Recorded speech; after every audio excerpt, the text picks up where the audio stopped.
사람들은 죽음이라고 하는 것을 의식하지 않고 살아가는 자유가 어떤 것인지 아무도 모르고 있습니다. 그만큼 죽음의 공포는 위력이 대단해서 늘 우리를 지배하고 있습니다. 한편 세계 인류는 지금이라도 무언가 금방 터질 것 같은 위기 속에 살고 있습니다. 역사는 이제 막다른 골목에 다다랐습니다.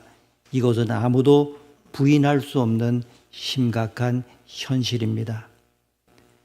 그럼에도 불구하고 대부분의 사람들은 할 수만 있다면 이런 문제들을 멀리하고 무관심 속에서 그날을 즐기려고만 하는 쾌락주의자로 전락해 가고 있습니다.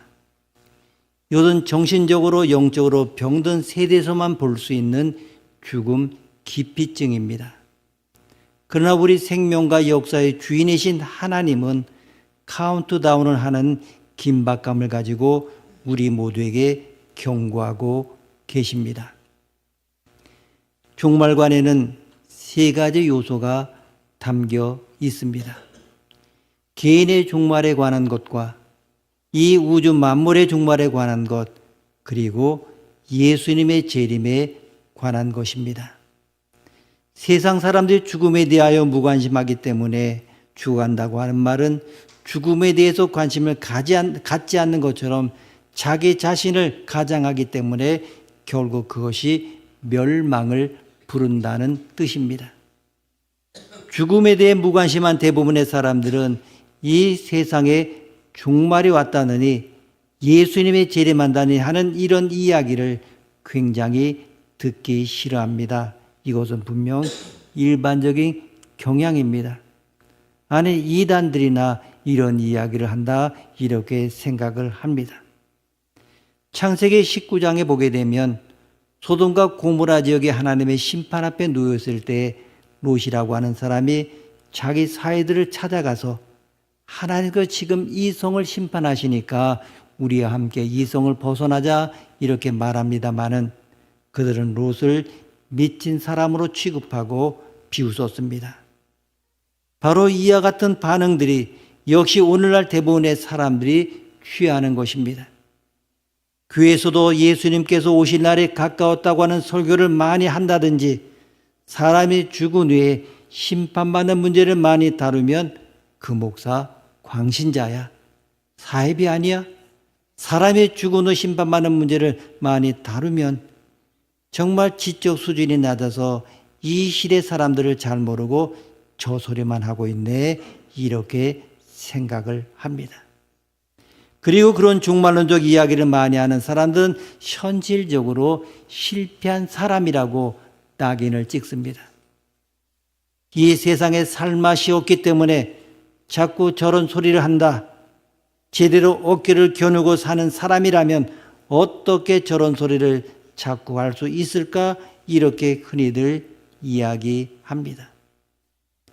만약에 교회가 이런 사람들의 눈치에 민감해서 사람들이 좋아하는 메시지만 전달하는 교회가 된다면 제가 한 가지 예언하건대 그때는 우리 주변에 가물거리던 등물맞아 꺼져버리는 암흑이 찾아올 것입니다. 그래도 아직 이 심각한 문제에 대해서 말할 수 있는 것은 교회입니다. 진지하게 설교할 수 있는 사람이 목사입니다. 이런 의미에서 여러분 지금 이 시간 마음을 열기를 바랍니다. 케임브리지 대학 교수였던 C.S. 루이스가 예수님을 믿고 난 다음에 변화된 후에 말한 것은 예수님의 재림을 말하거나 세상 종말을 말하는 것은 결코 도피주의가 아니다. 이것은 마땅한 미덕이다. 현실 교회가 능력을 잃어버리는 것은 세상 종말을 경고하는 것과 같은 미래에 대한 설교가 약해지기 때문이다. 이렇게 개탄했습니다. 저는 그의 말에 동의합니다. 역사적으로 볼 때 현실적으로 가장 많이 공헌한 인물들은 대부분 다음 세대 아니면 그 다음 세대를 위한 일에 깊은 관심을 갖고 많이 생각하던 그러한 사람들입니다. 그러나 내일에 대한 깊은 염려와 꿈이 없는 사람은 오늘도 여전히 도피주의 아니면 쾌락주의로 자기를 위해서 모든 생을 소비해 버릴 뿐 어떤 공헌도 하지 못합니다. 여러분이 현실을 진지하게 살고 싶습니까? 그러면 인생의 종말, 역사의 종말, 예수님의 재림이라고 하는 이 놀라운 내일의 사건에 대하여 깊은 관심을 가지고 배워야 합니다. 어쩌면 여러분은 좀 더 관심이 가는 긍정적인 이야기를 듣고 싶었을 것입니다. 그러나 저는 그런 이야기를 하지 않습니다. 오히려 대단히 과격한 이야기를 하고 있는 것입니다. 저는 성경에는 그대로 이야기하기를 원하기 때문입니다. 저는 나팔을 불고 싶습니다. 분명히 말하고 싶습니다. 왜냐하면 우리 앞에 위기가 다가오고 있기 때문입니다. 종말이 위기라는 것이 아닙니다.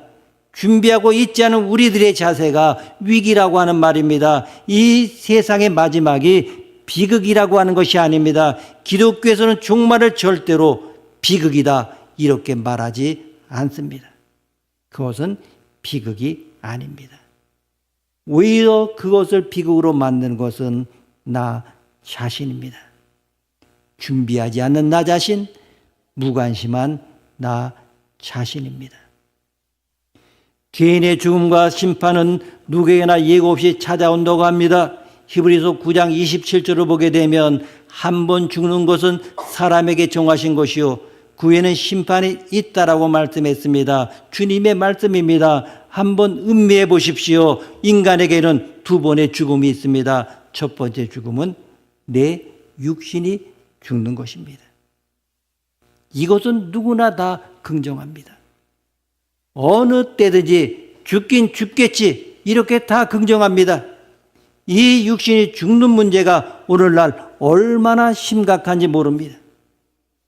시편 저자는 사람들이 홍수처럼 쓸려 나간다고 했는데 도대체 사람들이 이렇게 어떻게 쓸려가길래 홍수처럼 쓸려 나간다고 했을까? 얼마나 많은 사람이 죽어갑니까? 계속 죽어갑니다. 누구도 피할 수 없는 그러한 죽음입니다. 그런데 우리가 죽음의 문제를 놓고 빠지기 쉬운 어리석음이 두 가지가 있습니다. 준비하지 않고 살면서 나중에 적당할 때 준비하게 되겠지 이런 막연한 생각 가지고 죽음을 기다린다고 하는 것입니다.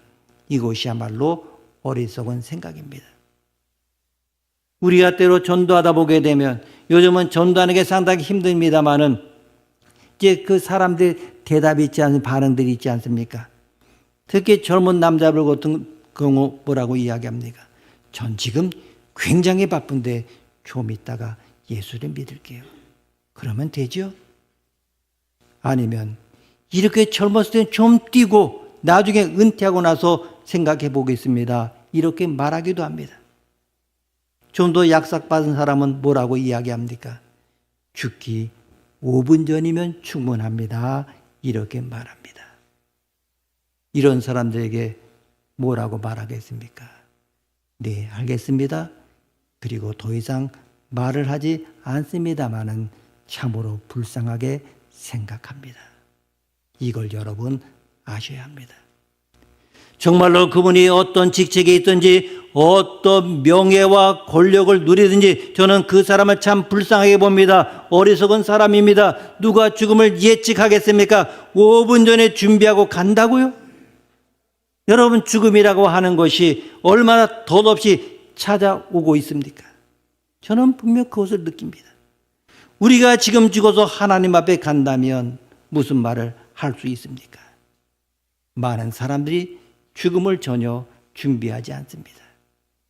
그냥 막연하게 생각합니다. 이것이야말로 죽음에 대한 치명적인 과오입니다.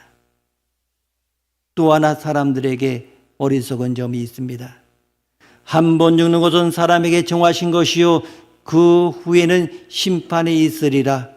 우리 육체가 한 번 죽는 거기서 끝나면 좋겠는데 죽으면 다 없어진다고 생각했으면 좋겠는데 하나님은 절대 그렇게 말씀하시지 않고 그 후에는 이렇게 말씀하십니다. 이것은 하나님만이 하실 수 있는 말씀입니다. 어떤 인간도 이렇게 말할 자격이 없습니다. 하나님의 말씀하시기를 그 후에는 심판에 있으리라 이렇게 말씀하셨습니다. 이 말씀을 부정할 수 있는 권위를 가진 사람이 있습니까? 이 말에 틀렸다고 부정할 수 있는 사람이 있습니까? 하나님과 토론할 수 있는 자신 있는 사람이 있다면 한번 그렇게 해보십시오. 인간이 죽은 후에 하나님이 준비하신 심판이 있다는 것을 아니라고 말할 만큼 용기 있는 분들은 말해 보십시오. 어떤 사람도 그만한 권위를 갖지 못합니다. 그러면서도 계속 그 말씀을 부정합니다. 그까지 그것 귀에서 나는 소리지 이렇게 말합니다. 하지만 이 문제는 그렇게 단순한 것이 아닙니다. 단순하게 다룰 문제가 따로 있습니다. 많은 사람들이 죽음 후의 심판의 문제에 대해서는 준비를 안 합니다. 역사의 종말은 이제 눈앞에 다가왔습니다. 이 얼마나 심각한 말입니까? 만물의 마지막에 가까웠다는 것입니다. 온 우주가 마지막 숨가쁜 고비를 넘어가고 있습니다. 이제는 하나님이 작정하신 카운트다운이 바로 제로로 다가오고 있습니다. 베드로전서 1장 13절은 그러므로 너희 마음의 허리를 동이고 근신하여 예수 그리스도께서 나타나실 때 너에게 가져다 주실 은혜를 온전히 바랄지어다 이렇게 가르쳐주고 있습니다. 성경에 보게 되면 예수님이 세계 종말에 대해 참으로 기가 막히게 비유하신 사건이 하나 있습니다. 사람들이 종말에 대해서는 잘 안 믿거든요. 도대체 바른 소리 하게 되면 잘 안 듣는 것이 우리 인간 아닙니까? 바른 소리 하게 되면 그냥 하면서 고개를 돌려버리는 것이 우리 모습 아닙니까? 왜? 좀 찌르는 것이 있기 때문에 그렇기도 할 것입니다. 그래서 아무리 세계 종말이 가까웠다고 말을 해도 사람들은 거부하고 믿지 않으려고 합니다. 그래서 주님이 한 가지 뒤집어 엎지 못하도록 못을 박아 놓은 것이 있는데 그것이 바로 예루살렘 멸망입니다. 여러분, 마태복음 23장, 24장, 25장을 한번 읽어보십시오. 주님께서 세계 종말을 이야기하실 때 한 가지 덧붙여서 이야기하신 것이 있습니다. 그것은 예루살렘의 종말입니다.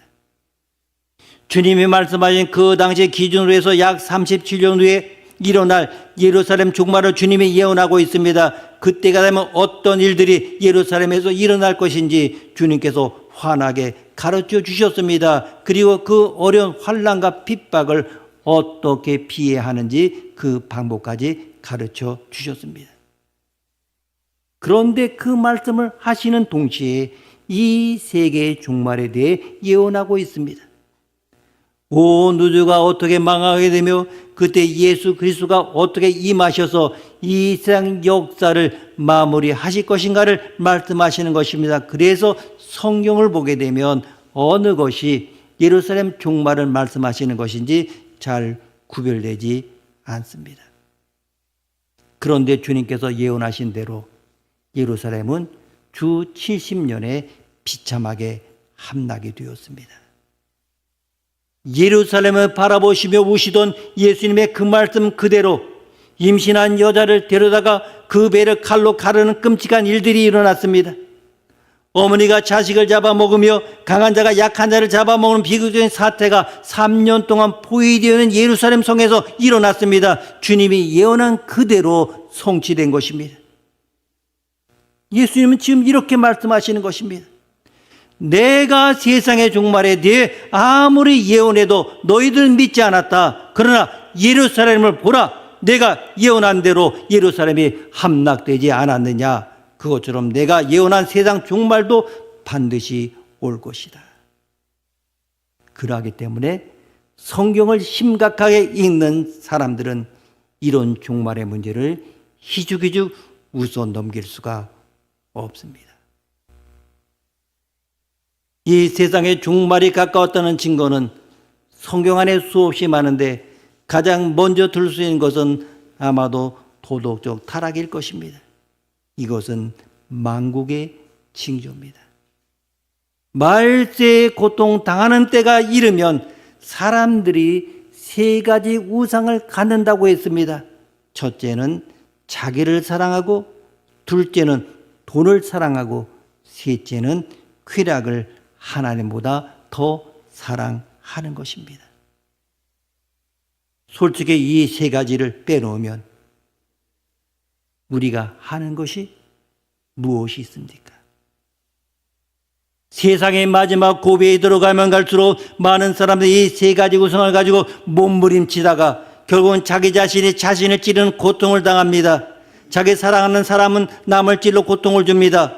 돈을 사랑하는 사람은 자기도 찌르고 남도 찌르는 고통을 줍니다. 또 쾌락을 추구하는 사람은 자기만 망하는 것이 아니라 옆에 사람까지 같이 망하도록 끌고 들어갑니다. 그러므로 이 세 가지 우상을 가지고 인생의 전부인 것처럼 생을 살아가는 그 시대야말로 고통의 때인 것입니다. 바로 지금입니다. 바로 내일이고 모레일 것입니다. 걷잡을 수 없는 무서운 타락이 그러한 시대들이 우리 앞에 와 있습니다.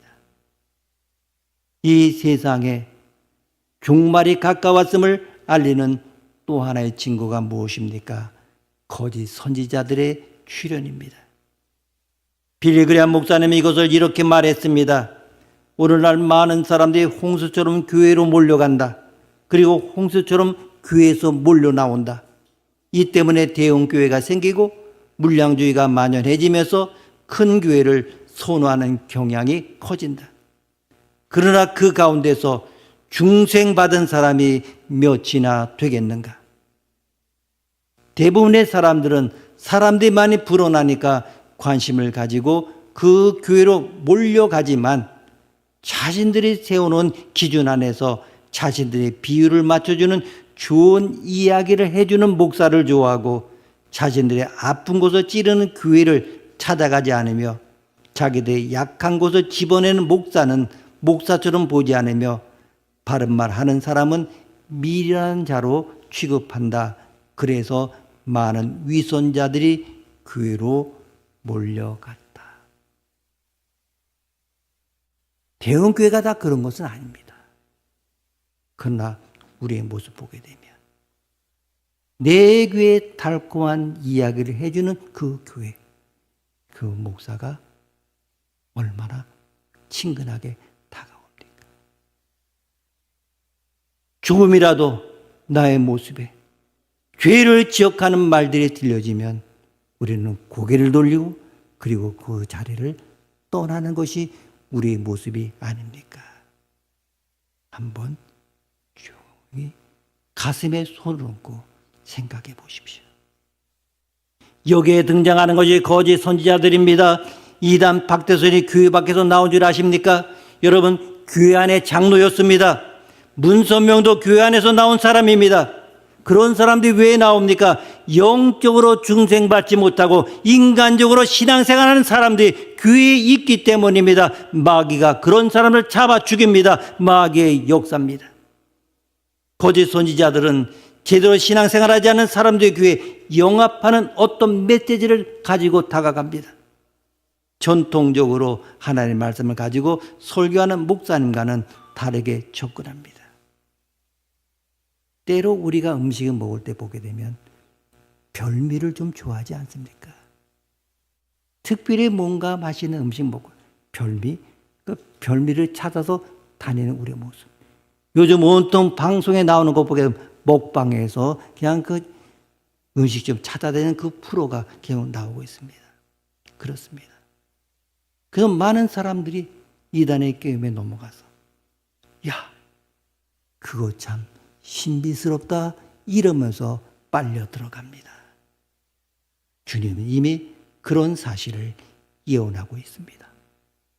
디모데전서 4장 3절에서 4절 말씀 보게 되면 때가 이르니 사람이 바른 교훈을 받지 아니하며 귀가 가리워서 자기의 사욕을 따를 스승을 많이 두고 또 그 귀를 진리에서 돌이켜 허탄한 이야기를 따르리라 말씀하고 있습니다. 또 종말이 가까운 증거 중에 하나는 전 세계 복음이 점점 더 많이 전해져 정착되어 가고 있다고 하는 것입니다.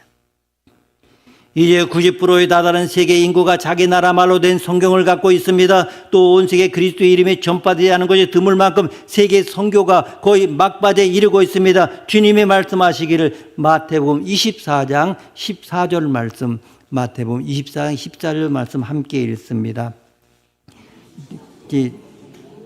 증언하기 위해 온 세상에 전파되리니 그지야 끝이 오리라. 아멘. 맞습니다. 우리가 과거에 매스컴이 발달하지 않아서 우리가 편지해도 며칠 만에 도착하기도 하고 때로는 찾아가는데 오랜 시간 걸립니다만 요즘은 SNS 하나로 그냥 그 즉시 문자 보냅니다만은 그러나 매스컴이 발달하지 않았을 때 복음이 어느 정도까지 증거되는지 잘 모릅니다만은 이제는 눈앞에 손끝 보듯이 모든 데이터를 가지고 분석하고 있습니다. 이제 거의 온 세계 복음이 전파됐습니다. 또 다른 종말의 증거를 보게 되면 세계 파멸유교가 목전에 도사리고 있다는 것입니다. 앞으로 일어날 전쟁을 무슨 수로 막을 수 있겠습니까? 유엔 본부에는 유엔 헌장에 이런 말이 나옵니다. 우리들은 다음 세대를 전쟁으로부터 구할 것을 결심하면서 유엔을 조직한다. 그러나 오늘날 유엔의 이 말을 믿을 수 있다고 생각하는 사람은 한 사람도 없습니다. 어떤 미치광이가 나와서 어떤 발작을 할지 전혀 알지 못하는 세계입니다. 만약 히틀러 같은 인간이 또다시 나타 발작을 하기로 한다면 전 세계가 한순간에 성경의 예언대로 불 속에서 종말을 구하는 것입니다. 이런 현실을 앞에 놓고도 종말에 대한 이야기는 교회에서만 하는 것으로 받아들여서는 안 됩니다. 절대 가볍게 넘겨서는 안 됩니다. 세상의 심판자신 예수 그리스도의 재림이 임박했습니다. 성경 말씀에 히브리서 10장 37절 말씀, 히브리서 10장 37절 말씀 함께 읽습니다. 잠시 잠깐 오면 오시리가 오시리니 지체하지 아니하시리라. 아멘. 예수님이 세상을 떠나 승천하실 때도 사도행전 1장 11절 말씀, 사도행전 1장 11절 말씀 함께 읽습니다. 이르되 갈릴리 사람들아 어찌하여서 하늘을 쳐다보느냐. 너희 가운데서 하늘로 올려주신 이 예수는 하늘로 가신 분 그대로 오시리라 하였느니라. 아멘. 그리고 성경의 제일 마지막 끝부분에 보면 계시록 22장 20절 말씀 함께 읽습니다. 이것들을 증언하신 이가 이르시되 내가 진실로 속히 오리라 하시거늘 아멘. 주 예수여 오시옵소서. 아멘. 자, 말씀이 이렇게 약속하고 있습니다. 그 외에도 다시 오신다고 말씀하신 부분은 신약성경 260장 가운데 318번이나 나올 정도로 아주 많습니다. 신약성경 가운데 20분의 1 내용이 예수님이 다시 오시는 것과 관련된 이야기입니다. 예수님의 재림과 세계 종말은 한 가지입니다. 예수님이 재림하시니 종말이 온다. 세계 종말이 되었으니까 예수님의 재림하신다. 이것은 나뉠 수 없는 한 가지 사건의 양면입니다. 저는 예수님께서 거짓말을 하신다고 생각하지 않습니다. 만약에 예수님이 거짓말을 하신 분이라면 저는 당장 교회를 사임하고 나가겠습니다. 그리고 목사 노릇도 안 하겠습니다. 우리 주님은 거짓말하지 않으십니다. 반드시 오십니다. 바로 눈앞에 반드시 오고 계십니다. 그날이 오면 모든 인류는 마침내 둘로 나뉘어집니다. 한 부류는 찬양의 소리를 높여서 예수님을 열렬히 환영할 것이고 또 한 부류는 너무나 두려운 공포에 휩싸여 통곡할 것입니다.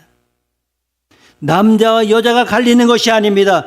빈부가 갈리는 것이 아닙니다. 동양과 서양이 갈리는 것이 아닙니다. 민주주의와 공산주의가 갈리는 것이 아닙니다. 그날이 되면 하나님의 자녀가 따로 갈리고 마귀의 자녀가 따로 갈리게 됩니다. 하나님의 백성이 따로 섭니다. 영원한 멸망에 들어갈 사람들이 따로 섭니다. 누구도 막지 못합니다. 누구도 이 갈라지는 것을 막지 못합니다.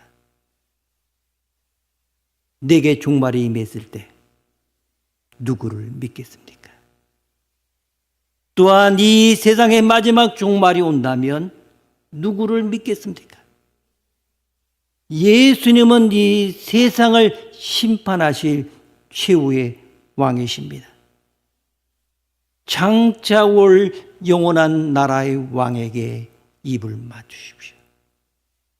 쓸데없는 인간의 발등에 쾌락의 손등에 입 맞추지 말고 영원한 나라의 왕이신 주님을 믿으시기를 바랍니다. 이 세상 종말 때에 우리가 의지할 분은 예수 그리스도밖에 없습니다. 믿음은 선택입니다.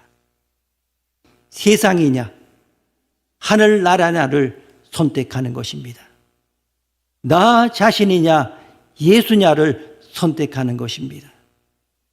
지금 이 순간 선택하십시오. 예수님을 선택하십시오. 또 교회를 나오기는 하지만 아직까지 예수를 바로 믿지 못하고 있는 분들도 있을 것입니다. 지금은 여러분 가운데 누가 진짜 신자인지 아닌지 잘 모릅니다. 마치 두 사람을 따라가는 한 강아지가 있는데 저것이 누구네 강아지인지 잘 모릅니다.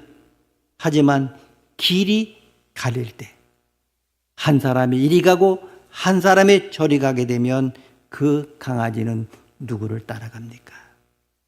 자기 주인을 따라갑니다. 그러면 저 강아지는 저 사람 강아지구나. 금방 우리는 압니다. 지금은 적당히 살아가는 것 같지만 이 세상 종말이 다가고 나중에 우리의 종말도 다가옵니다. 예수님의 제 이름이 임박해지면 적당히 양편에 발을 거치고 살 수가 없습니다. 기로에 서야 합니다. 선택해야 됩니다. 바로 지금입니다. 이것이 바로 믿음입니다. 여러분은 누구를 선택하겠습니까? 예수 오직 주님을 선택하셔야 합니다. 또한 우리는 세상의 유행대로 살지 않아야 합니다. 마태복음 24장 37절 말씀 함께 읽습니다. 노아의 때와 같이 인자의 임함도 그러하리라. 아멘. 자, 홍수전에 노아가 방주에 들어가기 전날까지 그 사람들은 먹고 마시고 장가들고 시집가고 있으면서 홍수가 나서 저희를 다 멸할 때까지 깨닫지 못하고 있었습니다. 홍수가 나서 자기들의 생명이 끊어질 때까지 깨닫지 못했다니 얼마나 캄캄한 사람입니까? 그런데 예수님이 오실 때도 이와 같은 현상이 일어난다고 하는 것입니다. 사람이 먹고 마시는 것 잘못된 것이 아닙니다. 시집가고 장가가는 것 잘못이 아닙니다. 하나님이 주신 축복입니다. 우리는 마땅히 이런 것들을 얼마든지 취하며 살 수가 있습니다. 그러나 주님께서 여기서 지적하시는 것은 사람들이 그와 같은 쾌락주의, 물질주의, 세속주의에 완전히 빠져서 자기 눈앞에 다가오는 운명에 대해서는 눈을 뜨지 못했다고 하는 것입니다. 노아 시대에 그 사람들은 어떻습니까? 노아를 통하여 홍수가 온다는 경고를 120년 동안 귀가 아프게 들었습니다마는 전혀 그 말을 진실로 받아들이지 않았다는 그 우매함, 그 불신앙, 이것을 주님이 나무라고 계십니다. 오늘도 여러분이 먹고 마시는 것을, 그렇게 살아가는 것을 주님이 못하시게 하는 것이 아닙니다. 우리 예수 믿는 사람들은 이 세상에서 지도자가 되어야 됩니다. 우리는 누구보다도 더 열심히 일해야 합니다. 우리는 사회적 입장에서도 다른 사람을 도와야 됩니다. 주님이 그것을 원하십니다. 그러나 이것 때문에 세속에 완전히 빠져서 예수님의 재림이 가까웠다는 것을 귓등으로 듣고 정신을 차리지 않는다면 바로 노아 시대 사람들이 저지른 어리석음을 반복하는 것입니다. 그러하기 때문에 깨어 있어야 합니다. 어떤 사람이 예수를 만납니까? 준비 잘한 사람, 깨어 있는 사람입니다. 어떤 사람이 기다렸다가 결국 예수님께 버림받았습니까? 제대로 준비하지 못하면서 기다린 채 했던 사람, 그 사람은 나뉘어졌습니다. 오늘 본문을 보게 되면 이런 말씀이 있습니다. 오늘 본문 로마서 13장 11절에서 14절 말씀 우리가 함께 읽습니다.